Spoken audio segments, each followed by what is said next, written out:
Doctor గారు అంటే చాలామంది చేస్తున్న తప్పులు అంటే బ్రషింగ్ వల్ల అని అంటున్నారు కదా, సో దాన్ని ఎట్లా చేస్తే ఆ పళ్ళ ఆరోగ్యాన్ని కాపాడుకునే అవకాశం ఉంది, దాని టెక్నిక్ ఏంటి అసలు ఒకసారి వివరిస్తారా మీరు? తప్పకుండా సార్.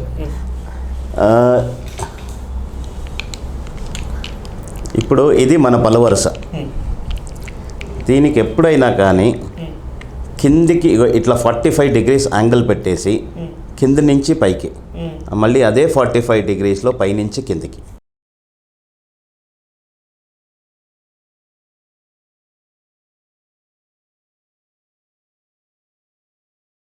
నాకు ఇక్కడ ఒక డౌట్ సార్, అంటే ఇలా పైకి అన్నప్పుడు ఈ చిగురుని అంటే ఆపోజిట్గా ప్రెషర్ ఇస్తున్నట్టు కదా, ఈ చిగురు వదిలే అవకాశం లేదు. ప్రెషర్ ఎక్కువ పెట్టద్దు సార్. ఓన్లీ ఏంటంటే మనం పళ్ళు ఎందుకు క్లీన్ చేస్తున్నాము, మనం రాత్రి తిన్న ఫుడ్ ఈ పళ్ళు మధ్యలో ఇరుక్కొని ఉంటుంది, అదే క్లీన్ చేస్తున్నాం అంతే. కానీ తెల్లగా అవ్వడానికి కాదు, ఒక్కొక్కళ్ళకి ఒక్కొక్క కలర్ ఉంటుంది సార్. సో అందరికీ పళ్ళు తెల్లగా ఉండాలి అంటే అది మన బ్యాక్గ్రౌండ్ మీద వస్తుంది అది. సో ఇఫ్ యూర్ మన ఫేస్ బాగా డార్క్ ఉందనుకోండి, సో ఆ కొంచెం వైట్నెస్ కూడా ఎక్కువ బ్రైట్నెస్ కనబడుతుంది మనకు పళ్ళు వరుస. సో అందరికీ ఒకటే కలర్ ఉంటుంది, ఒకటే సైజ్ ఉంటుంది అని ఉండదు. డిఫరెంట్ పర్సన్స్కి డిఫరెంట్ సైజెస్ ఉంటాయి, డిఫరెంట్ కలర్స్ ఉంటాయి. సో అందరికీ ఒకటే కలర్ ఉంటుంది. కంపెనీలన్నీ టీవీల్లో మిలమిల మెరిసే తెల్లటి పళ్ళు అంటుంటే జనాలంతా పళ్ళు తెల్లగవడం కోసమైనా? లేదు సార్, లేదు. సో టూత్ వైట్నింగ్కి కూడా ఉన్నాయి, ఇప్పుడు టూత్ పేస్ట్ ఉన్నాయి కొత్తగా వస్తున్నాయి. సో వాటిని యూజ్ చేస్తే షేడ్స్లో డిఫరెన్స్ వస్తుంది సార్. 100% ప్యూర్ వైట్ అనేది ఎవరికి రాదు. చాలా వెరీ తక్కువ మంది పీపుల్కి ప్యూర్ వైట్ టీత్ ఉంటాయి. అది సో ఇలా కిందికి పైకి చేయడం ఈజ్ మోర్ ఇంపార్టెంట్ సార్. ఇది ఇక్కడ ముందు పళ్ళకి మాత్రమే సాధ్యం, ఈవెన్ సైడ్ కూడా కిందికి పైకే చెయ్యాలి సార్. ఎందుకంటే ఇట్లా నోట్లో పెట్టుకున్నప్పుడు ఈ యాంగిల్ అనేది యూస్ చేస్తే మనకు ఈ పళ్ళ మధ్యలో ఉన్నది ఏదైతే ఉందో అది బయటికి రావాలి, బయటికి వెళ్ళిపోతాయి. అది ఈ లోపలి పళ్ళని ఎలా శుభ్రం చేసుకోవచ్చు ఇలాంటప్పుడు మీరు చెప్పేదాని ప్రకారం? ఇప్పుడు ఈ పన్ను ముందు పన్ను ఉంది, దీన్ని ఇట్లా 45 degrees యాంగిల్లో కిందికి పెట్టాలి. కిందికి పెట్టి దీన్ని పైకి అనాలి. Only 1 moment. మీరు మళ్ళీ ముందుకి వెనకకి అనకూడదు. Only 1 moment. లోపల పెట్టాలి, పైకి లాగాలి. అదే పై వరుసలో కూడా అంతే, ఇట్లా పెట్టాలి, బయటికి లాగాలి, ఇట్లా పెట్టాలి, బయటికి లాగాలి, ఇట్లా పెట్టాలి, బయటికి లాగాలి. సైడ్కి ఏమో ఈ పైన ఏవైతే దంతాలు ఉన్నాయో ఇవి, వీటికి ఈ పైన ఏమో ఇట్లా. ఎందుకు సార్ ఇందులో మాత్రం సైడ్లో అనకుండా? దీంట్లో ఎడ్జెస్ దీంట్లో స్పేస్ ఎక్కువ ఉంటుంది, ఇవి నవిలే పళ్ళు కాబట్టి దీంట్లో గ్రూవ్స్ ఉంటాయి, ఇక్కడ లోపల ఎత్తు వంపులు ఉంటాయి కాబట్టి దాంట్లో చేయడానికి ఇలా చేయాలి. అంటే పై పన్ను అనుకోండి, ఇట్లా చేయాలి. అదే లోపల అయితే కనుక మీరు చేయడానికి 2 to 5 minutes is your brushing sir. 1 hour 2 hours చేయడం తప్పు.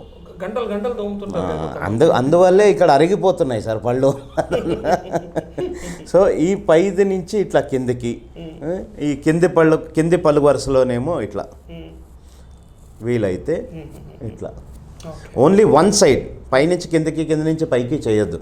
లోపల పెట్టామా పైకి అన్నామా, ఇటు కూడా లోపల పెట్టామా పైకి అన్నామా, ఓన్లీ 1 strokeలో ఇవ్వాలి. అండ్ మనం ఇట్లా ఈ బ్రష్ పెట్టినప్పుడు 3 to 4 teeth కవర్ అవుతాయి మనకి. దాంట్లో 15 to 20 strokes. మరి అంటే వీటికి ఎలాంటి పేస్ట్లు వాడితే మంచిది అంటారు అంటే ప్రజలు?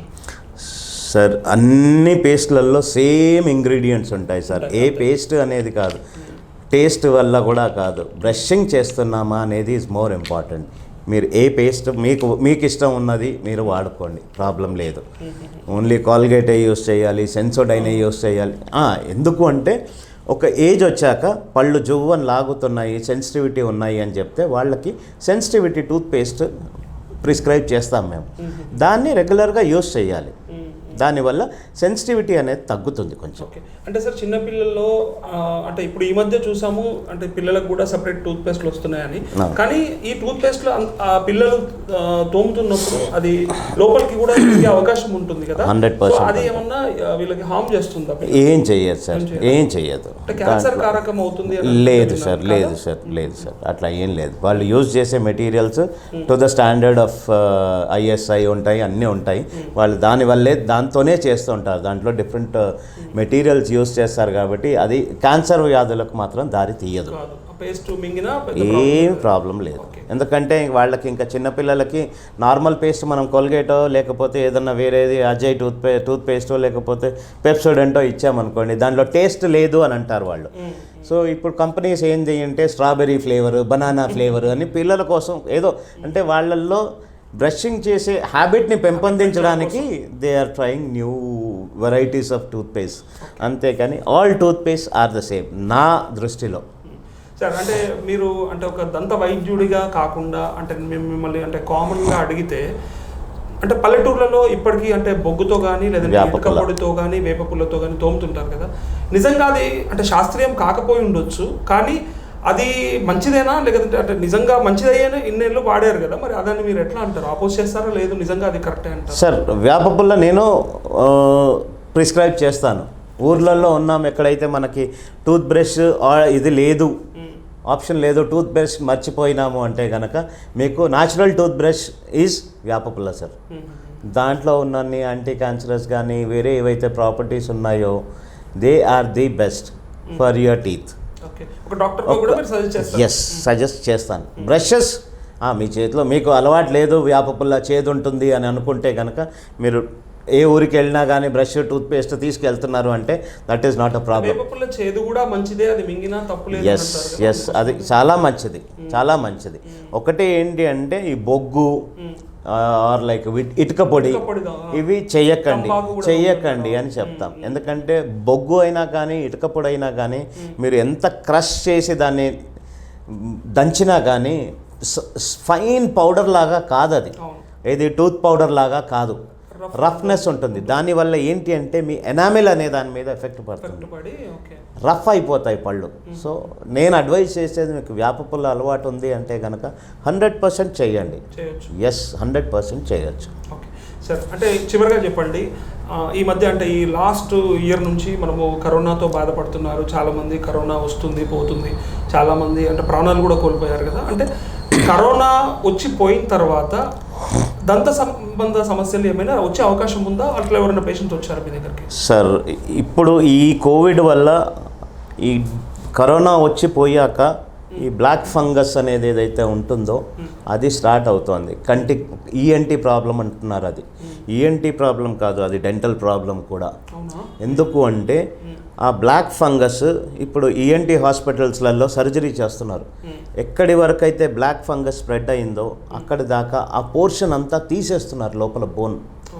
సో దానివల్ల అది లోపల చిగుర్ల దాకా కూడా స్ప్రెడ్ అయినప్పుడు పళ్ళు కూడా తీసేసిన వాళ్ళు మన దగ్గరికి వస్తున్నారు. ఇప్పుడు సార్ ఇప్పుడు పళ్ళు తీసేశారు, దాన్ని ఎట్లా కడతారు, ఏం చేస్తున్నారు అంటే ఫస్ట్ అయితే మేము చెప్తాం, సార్ ఇప్పుడైతే అయింది, కొన్ని రోజులు ఆగండి, అన్నీ ఆరుతాయి, మీకు క్లియర్ నార్మల్సీ వచ్చాక దెన్ ఎట్లా కట్టాలి అనేది మనం మన దగ్గరికి వస్తే దాన్ని ఎక్స్రే తీసుకొని దాన్ని ప్లాన్ చేసి చేయాలి.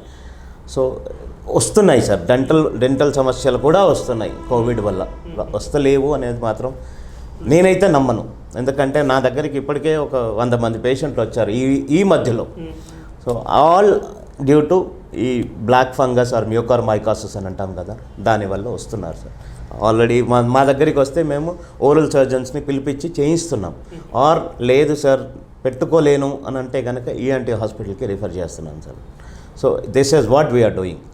సో దాంట్లో ఏం చేస్తున్నారంటే వాళ్ళు ఎక్కడి వరకు అయితే ఎఫెక్ట్ అయిందో అక్కడి పోర్షన్ వరకు తీసేస్తున్నారు త్రూ సర్జరీ. సో అక్కడ మనము ఆ ప్లేస్ని రీప్లేస్ చేయాలి అంటే ఇప్పుడు ఈ ఓరల్ అండ్ మ్యాక్సిలోఫేషియల్ సర్జన్స్ అని ఉంటారు మా దగ్గర, ఎవరైతే సర్జరీస్ చేస్తారో వాళ్ళు they do all the surgeries. So మొత్తం మ్యాక్సిలోఫేషియల్ రీజన్ మొత్తం కవర్ చేస్తున్నారు వాళ్ళు.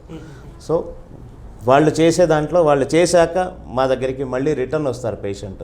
అది మొత్తం ఆరిపోయి వాళ్ళంతా సెట్ అయ్యి వాళ్ళకి అప్పుడు ఆ ప్రాబ్లం ఉన్నప్పుడు మాత్రం టెంపరీగా వాళ్ళు ఏదైనా ప్రొవైడ్ చేస్తున్నాం మేము, డెంచర్ కానీ లేకుంటే తీసి పెట్టే పళ్ళు ఏవైతే చేసిస్తామో అట్లీస్ట్ వాళ్ళు తినడానికి ప్రాబ్లం రాకుండా ఉండాలి అని. ఎందుకంటే వాళ్ళ హెల్త్ ఎప్పుడైతే ఇంప్రూవ్ అవుతుందో అప్పుడే వాళ్ళు ఫ్యూచర్లో ఏదైనా చేయగలుగుతారు. సో అది మాత్రం డెంటల్కి కోవిడ్కి సంబంధం అయితే ఉంది sir. 100%. Thank you so much sir. మీరు Thank అంటే you, sir. దంతానికి సంబంధించిన ఆరోగ్యాన్ని, వాటికి వచ్చే సమస్యల్ని ఎలా సార్ట్అవుట్ చేసుకోవాలో చాలా చక్కగా వివరించారు. Thank you sir. Thank you very much sir.